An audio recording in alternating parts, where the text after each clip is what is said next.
اللہ رب العزت نے قرآن عظیم میں اپنے مومن بندوں سے اس کا مطالبہ فرمایا، توبہ کرنے کا حکم دیا۔ اب توبہ کیا ہے، رجوع اللہ کیا ہے، اس کے شرائط کیا ہے، اور بندہ جب توبہ کرتا ہے تو پھر اللہ اسے انعام کیا دیتا ہے۔ تو سب سے پہلے قرآن عظیم میں اللہ رب العزت نے ارشاد فرمایا کہ توبوا الی اللہ جمیعا، تم سب مل کر توبہ کرو۔ یہ نہیں کہ صرف جس کے یہاں میت ہو جائیں وہ توبہ کریں، ایسا نہیں ہے، بلکہ سب کے لیے عام اعلان ہے کہ سب مل کر توبہ کرو۔ ایھا المؤمنون، اے مومنوں۔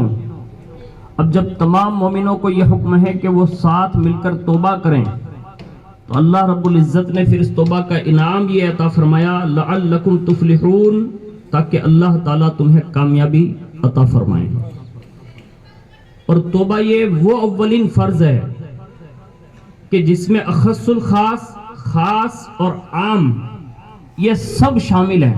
اب یہ اور بات ہے کہ ان کے توبہ کے درجات اور ان کی منازل الگ ہیں، لیکن توبہ کا حکم سب کے لیے یکساں ہے کہ وہ اللہ کی بارگاہ میں رجوع کریں۔ اور حدیث شریف میں جا بجا توبہ کے حوالے سے حضور نے ارشادات عطا فرمائے، جس میں سے سب سے بہتر اگر توبہ کی حقیقت سمجھا دی حضور نے تو یہ کہہ کر ارشاد فرمایا کہ جس نے گناہوں سے توبہ کی تو وہ ایسے ہی ہے جیسے اس نے زندگی میں کبھی گناہ کیا ہی نہیں۔ یعنی توبہ کے بعد بندے کے گناہ جو ہیں وہ پھر باقی نہیں رہتے۔ یہاں تک کہ مفتی صاحب سے سوال ہوا ہے، اور آپ نے بھی کبھی سنا ہوگا، سوشل میڈیا عام ہے، فرض نماز جو ہوتی ہے نا، نماز جس کو ہم کہتے ہیں، نماز کی فضیلت بہت ہے اور یہ بہت بڑی عبادت ہے، اس کی بہت بڑی قدر ہے۔ وہ شب معراج کے بیانات میں آپ نے کبھی سنا ہوگا کہ اس کی اہمیت کیا ہے، لیکن توبہ جو ہے نا وہ نماز سے پہلے بھی فرض ہے۔ توبہ یہ روزے سے پہلے بھی فرض ہے۔ حد تو یہ ہے کہ اسلام لانے کے لیے کفر سے بھی توبہ ضروری ہے۔ یعنی یہ وہ ٹاپک ہے کہ اسلام سے پہلے بھی توبہ ہے، یعنی کفر سے توبہ کرنا۔ یعنی کافر بندہ ہے اور اس کو اگر اسلام میں داخلہ لینا ہے تو حکم یہ ہے کہ وہ پہلے کفر سے توبہ کریں۔ مشرک ہے، اسلام میں آنا ہے، شرک سے توبہ کریں۔ یعنی توبہ اتنی بڑی عبادت ہے اور یہ اتنا بڑا مرحلہ ہے کہ جس کو سینکڑوں بار اللہ نے قرآن میں مختلف آیات میں ارشاد فرمائی اور حضور نے اس کے حوالے سے سینکڑوں واقعات بیان فرمائے۔ اس میں سے میں ایک واقعہ آپ کے سامنے پیش کر رہا ہوں۔ واقعہ بمناسب کسی اور فعل کے تعلق سے ہیں، لیکن اس میں ہمارے لیے بڑی چیز ہے۔ جیسے کہ ابھی ہم نے اور آپ نے مختلف بیانات سنے، تو اس میں کہیں نماز کے فضائل و کمالات، حسن اخلاق اور اس کے سوا بہت ساری باتیں آپ نے مجھ سے پیشتر سماعت کی ہیں۔ لیکن توبہ جو ہے نا وہ کتنا بڑا قیمتی سرمایہ ہے آج امت کا۔ آج ہماری کمزوری یہ ہو گئی کہ کما حقہ کوئی توبہ کرتا ہی نہیں۔ رسمی توبہ ہم سب کرتے ہیں، جیسے ابھی میں آپ کے سامنے پڑھ لوں استغفر اللہ، تو مولا علی فرماتے کہ یہ جھوٹوں کی توبہ ہے۔ ایک بندہ توبہ کر رہا تھا، استغفار پڑھ رہا تھا، تو فرمایا کیا کرتا ہے؟ کہا استغفار کرتا ہوں۔ کہا جھوٹوں کی توبہ نہ کر، سچوں کی توبہ کر۔ اس نے پوچھا حضور سچوں کی توبہ کیا ہے؟ کہا جس گناہ سے توبہ کر لے پھر زندگی میں دوبارہ وہ گناہ کے قریب تک نہ جانا، یہ سچوں کی توبہ ہے۔ آج ہم کیا کرتے ہیں؟ 5 وقت کی نماز پڑھتے ہیں لیکن چوراہے پہ بیٹھ کے سب کی غیبت بھی کرتے ہیں۔ ہم 5 وقت کی نماز پڑھتے ہیں لیکن بھائی کا حق بھی مار رہے ہیں۔ 5 وقت کی یہ نماز پڑھتے ہیں، یعنی عبادات کرتے ہیں، بڑی بڑی ریاضتیں کرتے ہیں، لیکن اس کے باوجود بھی کما حق توبہ نہیں کرتے جیسا کہ توبہ کرنے کا حکم ہے۔ ایک ایگزامپل دیتا ہوں اس کی برکت کے لیے۔ آج پوری دنیا میں ابھی آپ نے ملاحظہ کیا کہ پوری دنیا میں اس وقت بے برکتی ہے، اور یہ بے برکتی ہر چیز میں آ گئی ہے۔ اب کوئی بھی مطلب شعبہ لے لیں، اس میں آپ بے برکتی دیکھ رہے ہیں۔ مثال کے طور پر بڑے بڑے مقررین خطبہ، بڑی تقریریں کرتے تھے اور پوری دنیا میں مطلب سفر کرتے تھے، آج وہ سب گھر پہ ہیں، ہے نا؟ یعنی ان کے رزق پر بھی پابندی عائد کر دی گئی۔ یعنی دنیا بھر میں لوگ گشت کرنے والوں لوگوں کو گھر میں بٹھا دیا گیا، بے برکتی ہے۔ اسی طرح بڑے بڑی کمپنیاں، بڑے بڑے بزنس مین، آج پوری دنیا کی مارکیٹ جو ہے وہ ڈاؤن ہو کر اس حد تک پہنچ چکی ہے کہ لوگ خودکشیاں کرنے لگے، بے برکتی ہے۔ اسی طرح ہر فیلڈ میں بے برکتی کا عالم یہ ہے کہ آج پوری دنیا کا کسان روڈ پر کھڑا ہے. حد ہی ہو گئی. آج ہماری اور آپ کی محبت کتنی ہو گئی ہے وہ بھی ابھی آپ مجلس کے بعد دیکھیں گے. ہماری محبت صرف اس حد تک رہ گئی کہ ہم اب لوگوں سے ملنا بھی برداشت نہیں کرتے. یعنی محبت میں بے برکتی ہو گئی. لوگوں کو سلام کرنا تک ہماری آر محسوس ہونے لگی. اب یہ ساری چیزیں بے برکتی میں ہیں. آخر یہ برکت آئے گی کیسے؟ تو حدیث شریف کے تحت میں ایک واقعہ سنا دے رہا ہوں. اس واقعے پر اگر ہم نے اور آپ نے عمل کی کوشش کی یعنی توبہ کی تو میرے خیال سے ہو سکتا ہے کہ اللہ تعالیٰ ہمارے اور آپ سب کے لیے آسانیاں پیدا فرما دیں. اور وہ واقعہ یہ ہے کہ سیدنا فاروق اعظم رضی اللہ تبارک و تعالیٰ عنہ کا دور ہے. اور اس دور فاروقی میں ایک بندہ شراب کی بوتل اپنی بغل میں دبائے ہوئے مدینہ شریف کی گلی میں نکلا. اور جیسے وہ بندہ نکلا تو ابھی ایک گلی پار کیا ہوگا کہ سامنے سے فاروق اعظم کی آمد ہو گئی. یعنی آ رہے ہیں. اور جیسے فاروق اعظم پر نظر پڑی کہ سامنے سے تشریف لا رہے ہیں تو فاروق اعظم کو دیکھتے ہی اس کے پیروں سے لے کر جسم میں پورے کپ کپی طاری ہو گئی. یعنی وہ کانپنے لگا. اور اس نے یہ سوچ لیا کہ اگر آج فاروق اعظم نے پتہ لگا لیا کہ میری بغل میں شراب ہے تو آج میری خیر نہیں ہے. یعنی ڈر فاروق اعظم کا سینے میں بیٹھ گیا اور اتنا خوفزدہ ہوا کہ کانپنے لگا. یہاں تک کہ فاروق اعظم بالکل تشریف لے آئے قریب. تو اس کی حالت دیکھی نا تو آپ نے فرمایا کیوں کانپتے ہو؟ تو کہا کچھ نہیں. اب ظاہر سی بات ہے بندہ جب سامنے کھڑا ہوگا تو ایک دم حساس بساس ہو کے اس کو ایسے کھڑا دیکھا نا تو کہا کہ بغل میں کیا ہے؟ اب کانپتے ہوئے اس نے کہا کہ حضور یہ بغل میں تو دودھ کی بوتل ہے. زبان سے یہ نکلا. ڈر گیا تھا نا. تھی شراب لیکن عمر بن خطاب کا اتنا خطرہ تھا کہ پتہ چل جائے گا تو چھوڑیں گے نہیں. بس وہ ڈر لگ گیا خالی. آج ہمیں بھی خوف ہے. ہم سب کو خوف ہے. ہم لوگ 3 سواری روڈ پر نہیں نکلتے ہیں. بغیر ہیلمٹ کے نہیں نکلتے. ابھی ماسک کے بنا نہیں نکلتے. یعنی ماسک آتا ہے 10 روپے کا لیکن نہیں پہنو تو 1000 روپے دو. یعنی ایسے حالات ہم سب ڈر رہے ہیں. قانون ہے ڈرنا بھی چاہیے. لیکن یہ بندہ عمر بن خطاب کے اس جذبے سے ڈر گیا اور ان کے خوف و خطر کی وجہ سے سکتے میں آ گیا. زبان سے یہ نکلا کہا دودھ کی بوتل ہے. تھی شراب دودھ کی بوتل ہے. اور جب یہ سنا نا تو برجستہ عمر بن خطاب نے کہا کہ بھائی جب دودھ کی ہی بوتل ہے تیری بغل میں تو پھر اتنا کپ کپاتا کیوں ہے؟ اب اس کے پاس تو دوسرا کوئی جواب نہیں تھا. اب اس نے کہا کہ حضور دیکھ لیجئے. اب اس نے نکال کے بوتل دکھائی اور حضرت سیدنا فاروق اعظم کی ٹکٹکی بند کر رہ گئی. فرماتے ہیں جب میں نے بوتل کو دیکھا نا تو حقیقت میں دودھ ہی نکلا. فاروق اعظم سے رہا نہیں گیا. روایت آگے انہوں نے لکھا ہے کہ جب سارا ماجرا فاروق اعظم یہ سوچنے لگے کہ یہ بندہ ہے حقیقت میں شرابی اور شرابی بڑا مشہور بھی ہوتا ہے. اب ظاہر سی بات ہے کہ جب محلے میں اتنا مشہور ہے تو جو محلے کی بڑی شخصیت ہوتی ہے اس کو تو زیادہ پتہ چلتا ہے نا کہ بھئی یہ بندہ یہ کر رہا ہے. ہم یہ سمجھ رہے ہوتے ہیں کہ جیسے ہم ہاشمی چوک میں رہتے ہیں لوگ یہ سمجھ رہے ہیں کہ گلی والوں کو معلوم ہی ہے کہ یہ فلاں گناہ کرتا ہے.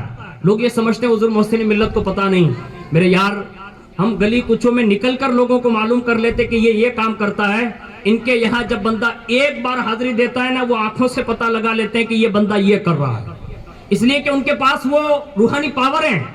لیکن فاروق اعظم کہتے ہیں کہ مجھے یہ آئیڈیا تھا کہ یہ بندہ ایسا ہی ہے لیکن دودھ میں بدل جانے کی وجہ سے حیرت کی انتہا نہ رہی. اللہ اکبر. عمر بن خطاب کہتے ہیں کہ میں نے اللہ کی بارگاہ میں ماجرا پیش کیا کہ میرے کریم یہ بندہ ہے شرابی لیکن مجھے یہ سمجھ میں نہیں آیا کہ آخر یہ شراب دودھ میں کیسے بدل گیا.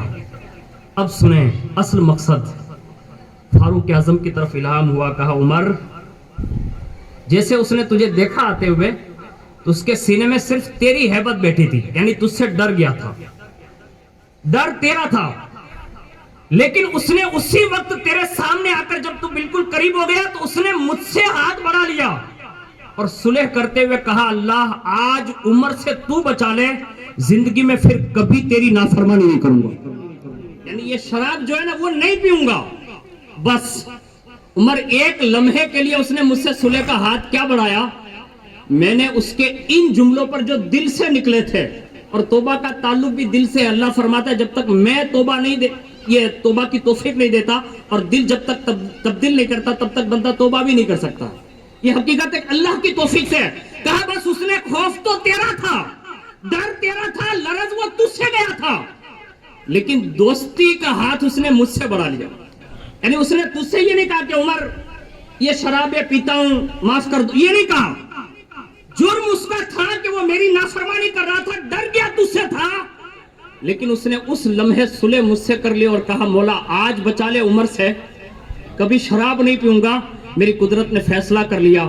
کہا جو ایسی پوزیشن میں بھی اگر بندہ میری طرف رجوع کرتا ہے نا تو میں اس کی زبان میں یہ تاثیر پیدا کرتا ہوں کہ تو نے جب عمر پوچھا نا کہ ہے کیا, تو تھی تو شراب, اس کو معلوم ہی تھی کہ شراب بھر کے نکلا ہوں, لیکن اس نے کہا کیا, کہا مولا دودھ. کہا جب صلح ہو جاتی ہے نا تو پھر میں اس کی زبان میں اتنی اثر اور برکت دے دیتا ہوں, وہ جو کہتا ہے وہ کر دیتا ہوں. یعنی یہ تاثیر پیدا کر دیتا ہوں. میں کہتا ہوں جب بندہ شرابی بندہ ایک لمحے کے لیے یوں کہہ دے کہ مولا معاف کر دے, آج کے بعد یہ نہیں کروں گا, ایک لمحہ گزرا, اللہ نے اسی وقت شراب جیسی نحوست والی چیز کو پاکیزہ دودھ کی شکل میں بدل کر رکھ دیا اور عمر بن خطاب کے سامنے اسے ظاہر نہیں ہونے دیا. میں آپ سے پوچھتا ہوں, آج ہم شراب نہیں پیتے, میں نہیں کہتا کہ ہم شراب پیتے ہیں, لیکن شراب کے حرام ہونے کے دلائل قرآن میں نص قطعی سے ثابت ہے, دو رائے نہیں. احادیث میں اس کی مذمت ہیں, لیکن اس طرح کی بہت ساری حرام چیزیں جو ہمارے اور آپ کے معاشرے میں پڑ رہی ہیں, ان میں سے ایک یہ بے نمازی پن بھی ہے. یعنی ہمارا نماز نہ پڑھنا یہ اس حد تک صحابہ میں 300 کا قول ہے.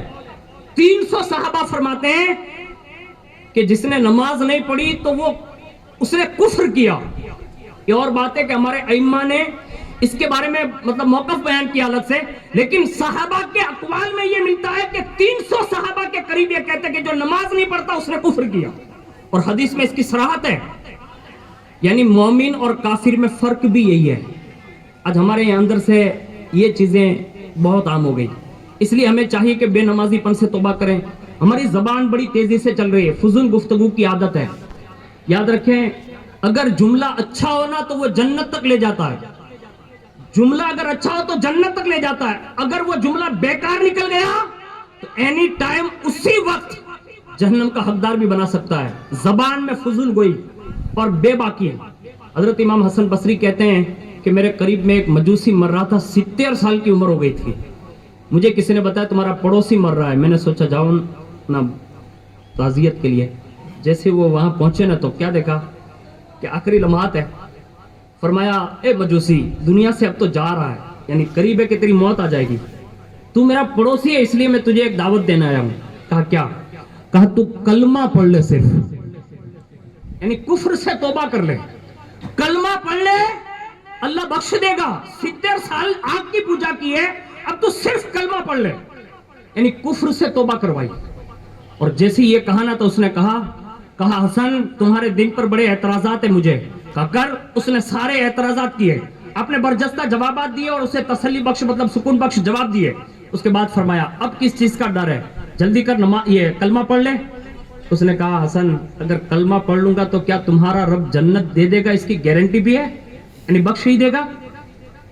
اب امام حسن بصری کو معلوم تھا کہ یہ آخری لمحات میں جا رہا ہے ابھی, یعنی نزا کی تکلیف میں چلا جائے گا, باتیں کر رہا تھا. اس سے کہا کلمہ اتنی بڑی طاقت رکھتا ہے کہ کفر سے پہلے یعنی اسلام سے پہلے جو کفر کی حالت میں گناہ ہوتے ہیں نا, صرف بندہ کلمہ پڑھ لیتا ہے, اس کی وجہ سے کفر کی حالت میں جو کچھ بھی ہوا ہوتا ہے وہ ساری چیزیں صرف کلمہ کی وجہ سے اللہ بخش دیتا ہے. یعنی تو صرف ابھی کلمہ پڑھ لے. اس نے کہا ایسے نہیں پڑھتا. کہا تو اس کو کاغذ میں لکھ دیجئے کہ کلمہ پڑھ لوں گا تو معاف کر دیا جاؤں گا. کاغذ میں اس نے لکھوایا, اور جیسے لکھوایا اس کے بعد کہا اس پہ سائن کروائیے, سب کی سائن بھی کروا دی. اس کے بعد کہا اب ایک وعدہ کیجئے. کہا کیا؟ کہا غسل بھی آپ دینا, کفن بھی آپ پہنانا, اس کے بعد جنازہ بھی اٹھا کر چلیں, ساتھ ساتھ چلنا, جب قبر میں لوگ اتارنے لگے نا تو اپنے مقدس ہاتھوں سے اتارنا.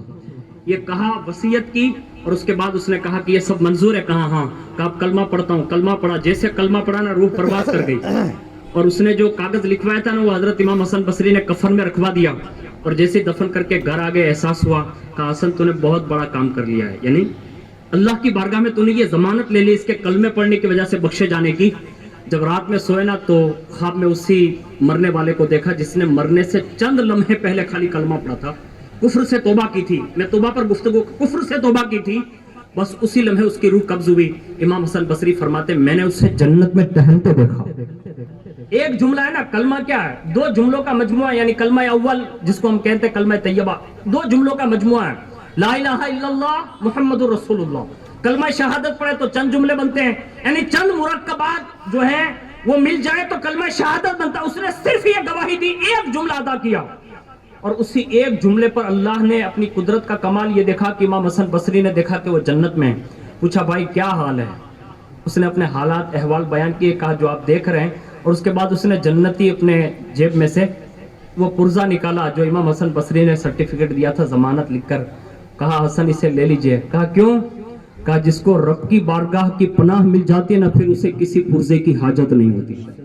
یعنی جنت میں صرف ایک جملہ یعنی کلمہ طیبہ پڑھا، اللہ نے کفر پر توبہ کرنے کی وجہ سے، کفر سے توبہ کرنے کی وجہ سے اسلام کی دولت سے سرفراز فرمایا۔ آپ سے بھی گزارش ہے، کوشش کیجئے کہ اللہ تعالی ہمیں اور آپ کو بھی سچی توبہ کی توفیق عطا فرمائیں، اس پر استقامت عطا فرمائیں، بار بار ہم سب کو توبہ کرنے کی توفیق عطا فرمائیں، اور جن کے لیے یہ محفل پاک سجائی گئی ہے اللہ انہیں کروٹ کروٹ جنت عطا فرمائیں۔ مرحومین کے جتنے بھی احبہ ہیں، اہل و عیال ہیں، اللہ ان سب کو صبر جمیل کی توفیق عطا فرمائیں۔ آمین برحمتک یا ارحم الراحمین۔